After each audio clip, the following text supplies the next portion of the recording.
Just a few things, because I'm getting ready to leave.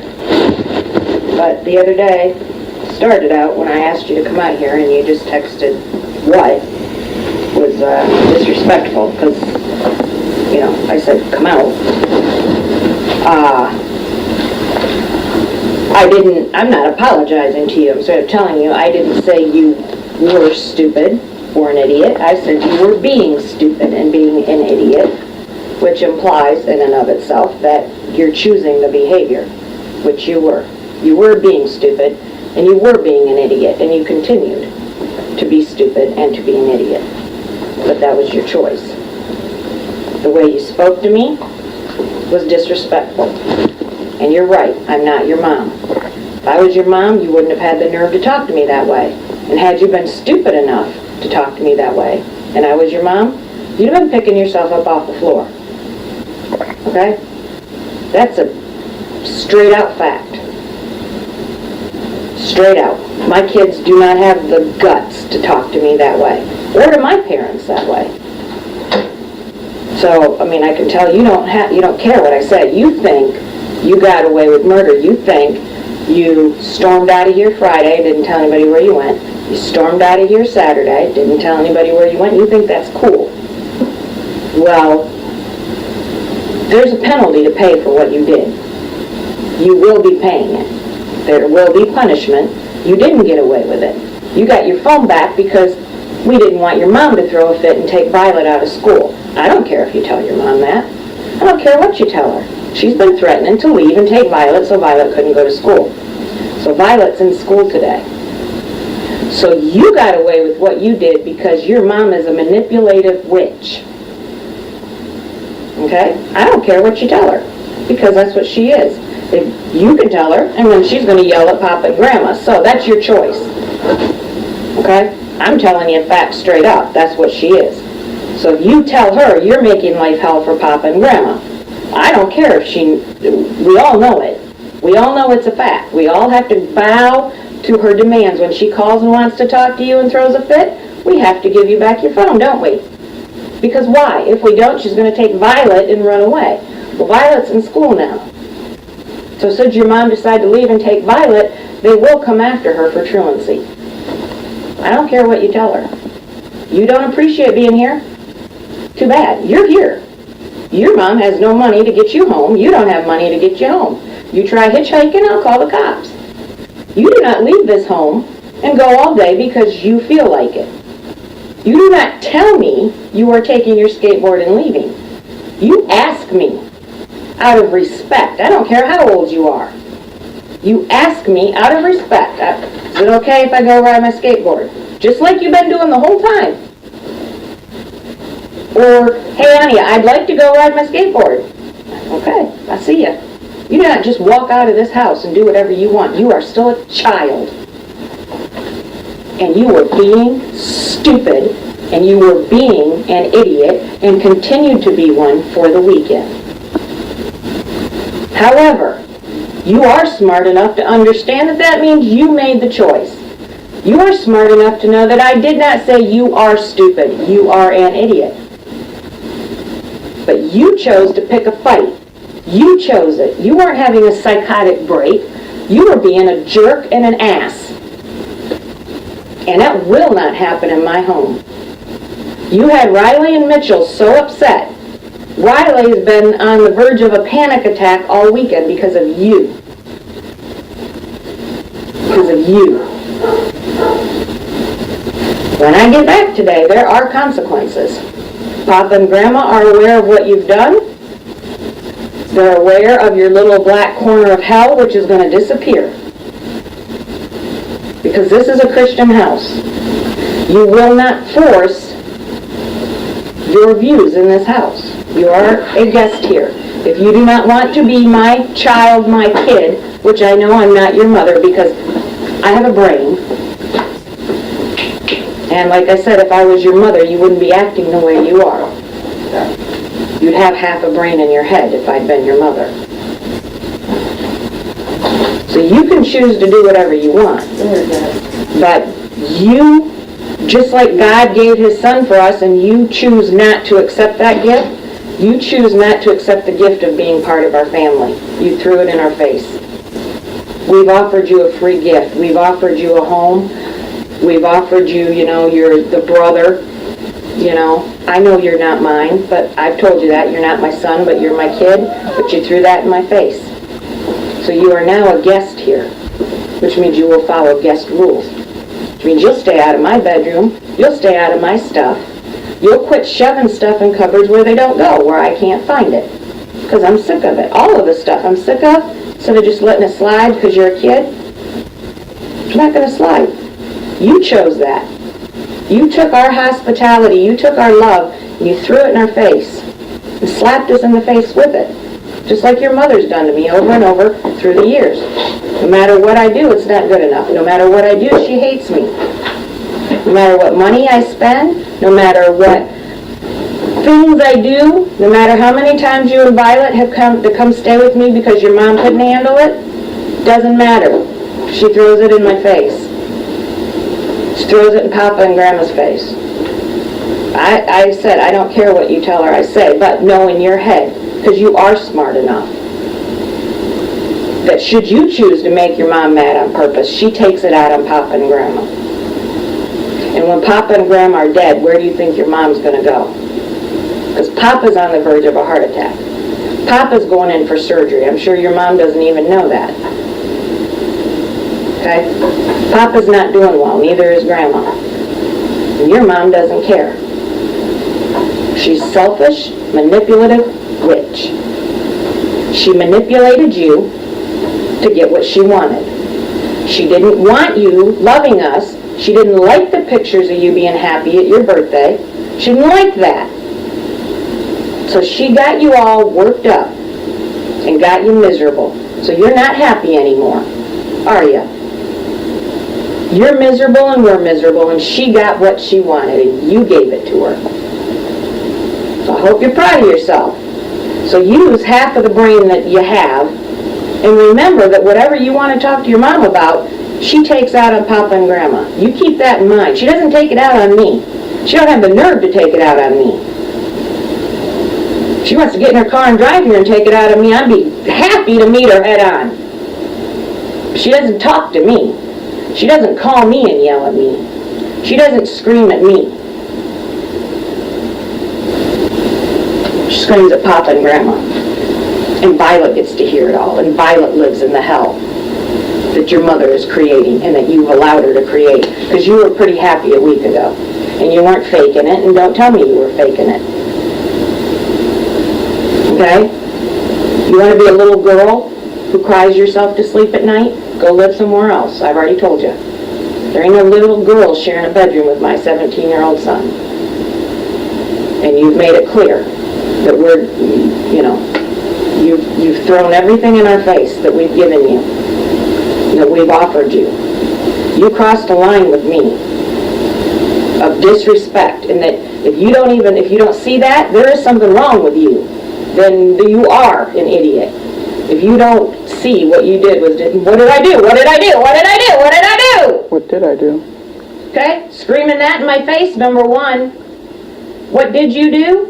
You disrespected me. And when I told you to shut up, you kept going and followed me around and wouldn't shut up.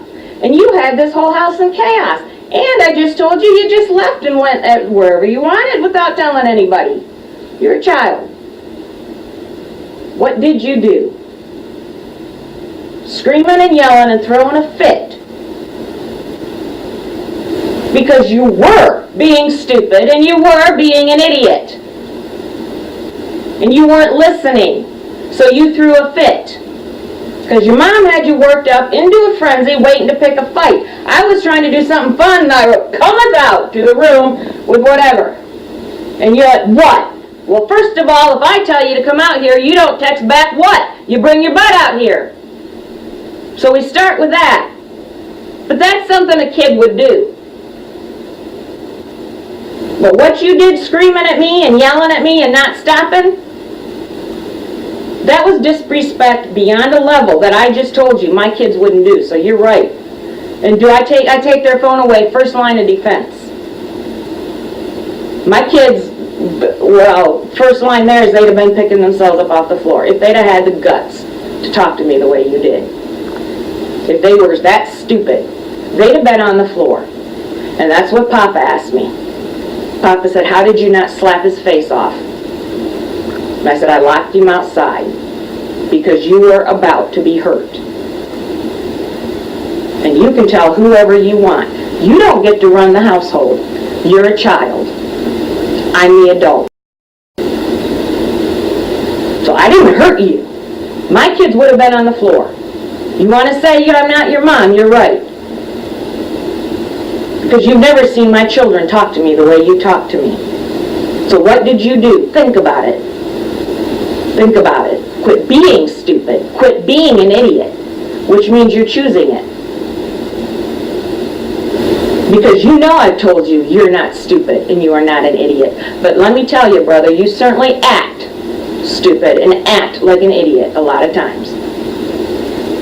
And you chose it, you're choosing it now. You're still choosing it. And you're not going to be happy when the repercussions rain down on you. Because they are going to. You don't get to do what you did and get away with it. You think you got away with it, but that's just because we had to bow to your mother to get Violet in school, because we love Violet enough to put our own needs to the side. What did my mom do or say?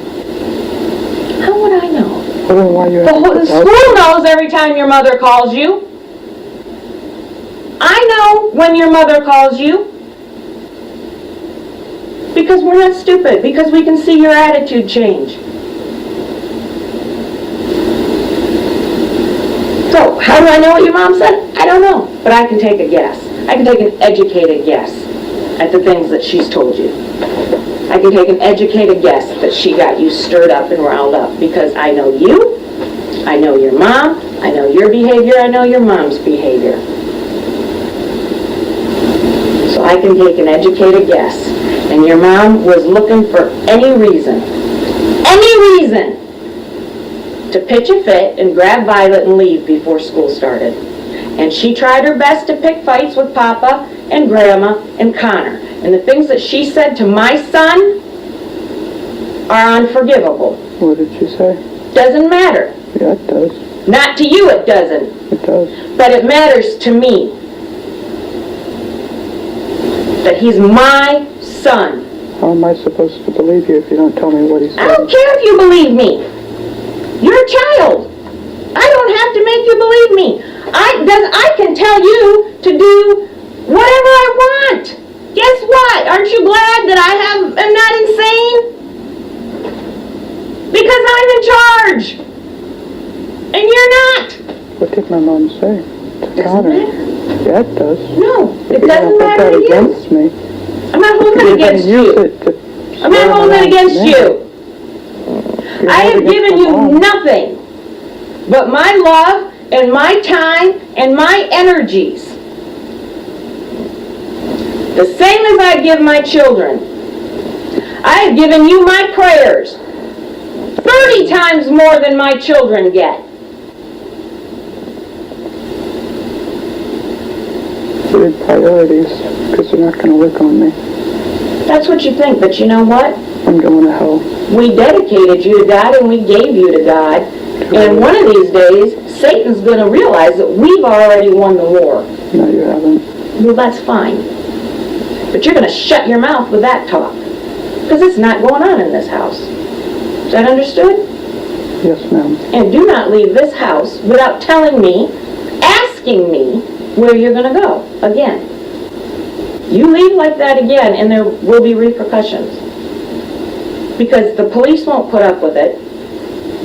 Teenagers are not allowed to just take off and go when they want. I didn't leave, you threw me out. No, I locked the door because you wouldn't shut your mouth. Threw me out. You're a liar. You threw me out and locked the door. That's right, I locked the door. But we have a whole big yard here. Why would I stick around? Because you're a child and you do not have permission to leave the property. No, I didn't. You never texted me and asked me to come back. No, I did not. You're right.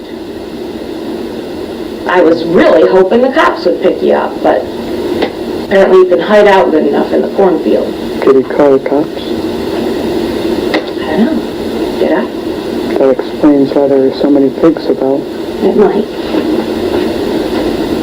This attitude that you're giving me now is going to stop.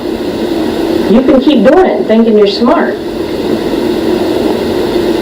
I'll stop it right now forever if you tell me what my mom said to Connor. You don't manipulate me. I'm not trying Get that to. from your mom, but you don't manipulate me. You're manipulating You me. stop it with now Connor and my mom. because I said to. Because if you don't stop now, the repercussions are going to be worse. If they're already bad, You don't know what they are yet. I know they're bad. That's right. So keep it up. Or be smart. Keep your mouth shut. Or be stupid. Keep talking. Your choice.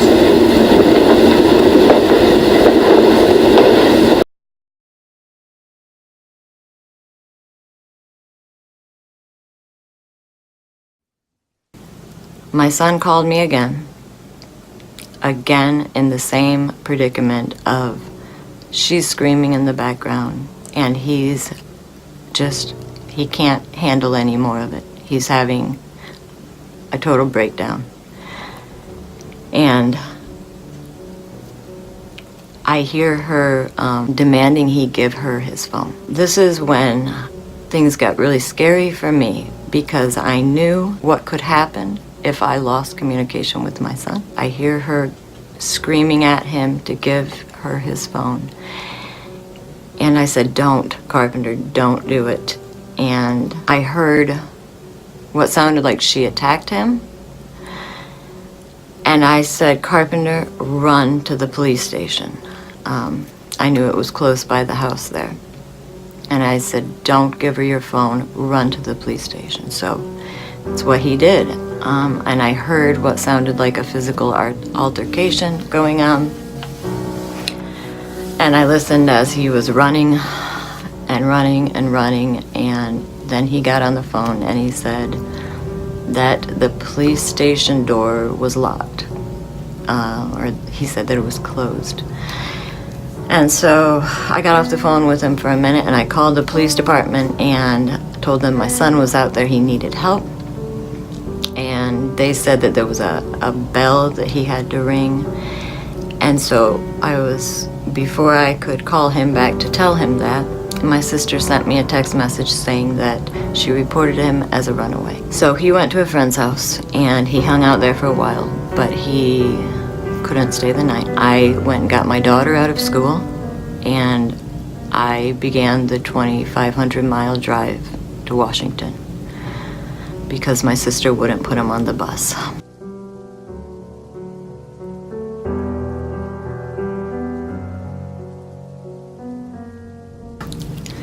When I got there, I called my sister and asked where my son was because I hadn't heard from him.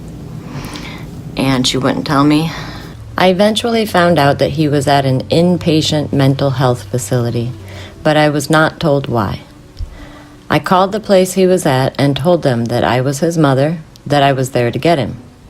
They wouldn't tell me anything. They wouldn't even admit that he was there. They said that due to privacy policies that they couldn't tell me anything. I couldn't believe what I was hearing. I told them again that I was his mother and that I had a custody order.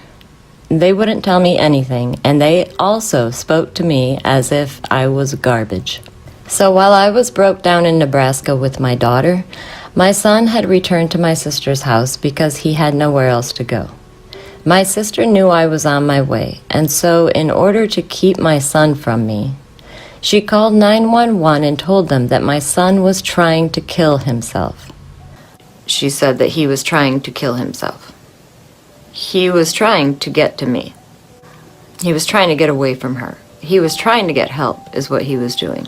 And when he finally went back from exhaustion, heat exhaustion, hunger, I can barely talk about this. I don't know if anyone else understands how incredibly evil and abusive this was of my sister to do to my son. But it's so upsetting to me that it's difficult for me to even talk about.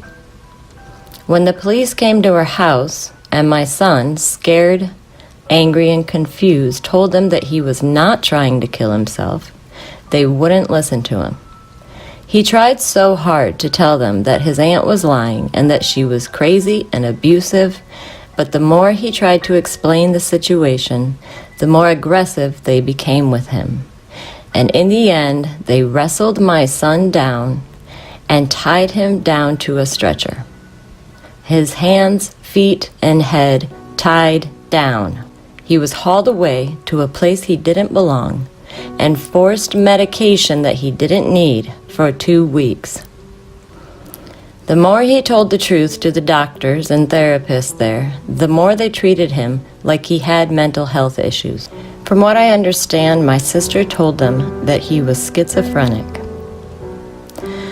So eventually, he just conceded with whatever my sister said, and that's when the doctor became pleased with him and felt that my son was doing better. And the reason she did this was so that I could not find him and get to him. And so that when I would have to contact her to find out where he was, that she could then kidnap my daughter, which the police assisted her in doing.